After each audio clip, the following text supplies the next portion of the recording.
santificar o trabalho, santificar-se no trabalho e santificar-se com o trabalho. Santificar o trabalho seria a dimensão objetiva de santificação do trabalho, levando em conta a obra realizada, que deve ser perfeita, possível, oferecida interiormente a Deus. Então tem que ser um trabalho perfeito. Santificar-se no trabalho seria a dimensão subjetiva da santificação do trabalho. Santificar para adquirir as virtudes. Você tem que adquirir virtudes para santificar no trabalho. Você ganhar virtudes no trabalho e ser santo. Santificar no trabalho seria a dimensão subjetiva, que permite a realização de um trabalho mais competente e mais bem acabado. Santificar-se com o trabalho seria a dimensão intersubjetiva da santificação, pelo serviço ao próximo, a caridade, o apostolado que se realiza, melhor a vida do outro, a transcendência, mostrada a aproximação com os demais e a Deus. O ideal de santidade, não. Mas o trabalho tímido como um dos pilares da espiritualidade beneditina, olha só o que diz esse negócio mais ou menos do ano 700. Mas o trabalho tido como um dos pilares da espiritualidade beneditina, unicamente como meio ascético é limpar o espírito, né? Como meio ascético de exercício manual para afastar os perigos do ócio e como meio de obter o recurso para a sobrevivência.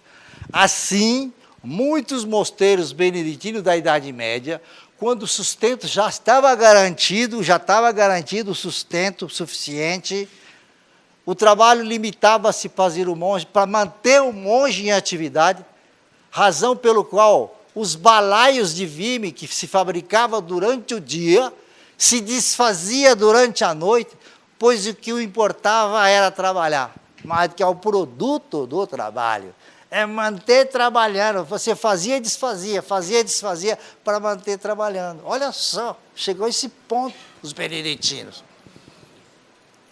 Aliás, vocês devem saber que os beneditinos foram um dos maiores inventores das tecnologias humanas. Como eles tinham 5.000 mosteiros, e cada um desses mosteiros desenvolvia uma tecnologia, aí tinha a Feira Mundial dos Beneditinos.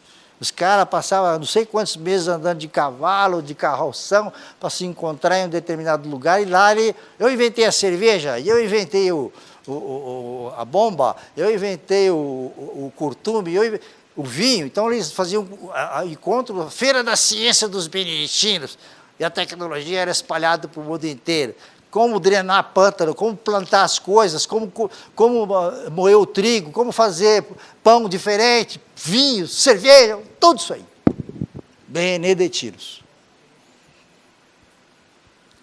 Essa concepção do trabalho começou a difundir na medida que os mosteiros foram se multiplicando pela Europa, sendo foco de irradiação de um ideal cristão de santidade, como fosse de renovação espiritual, o que levou a que muitos monges acabassem sendo chamados a ocupar sedes episcopais de santidade e da vida.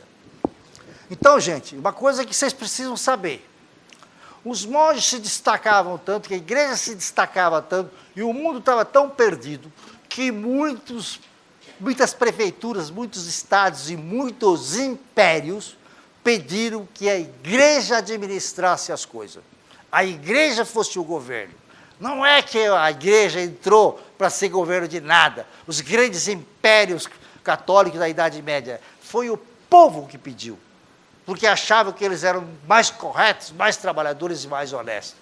Mas como havia corrupção dentro do homem, essa corrupção também entrou na igreja. E aí virou toda aquela problemática que nós chegamos a ter 3 papas em 1380, e aí todo mundo descontente com várias coisas que vocês ouvem aí, que quase tudo é furado, né? Venda de inquisição, aquelas coisas todas, passaporte para o céu. E aí vem, em 1530, Martinho Lutero escreve aquelas laudas da igreja de Wittenberg e provoca toda a Revolução Protestante. Mas nunca a igreja quis entrar no governo, foi o povo que pediu para administrar. porque eles eram trabalhadores corretos, honestos e tal.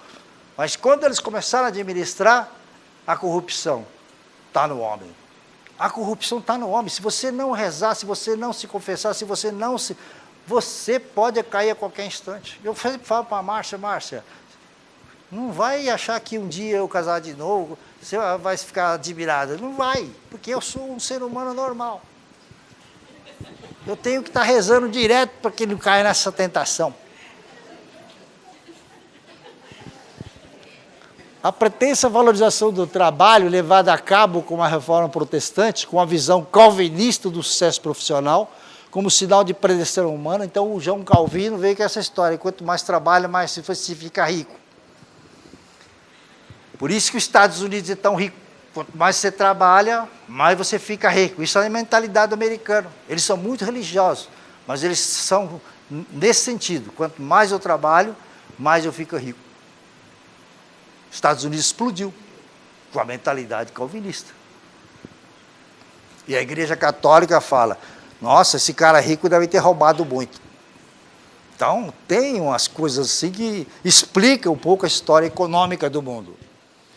Como se pregava Martinho Lutero, a salvação vem exclusiva pela fé. Então, Martinho Lutero não dava valor às obras. Não dava valor às obras.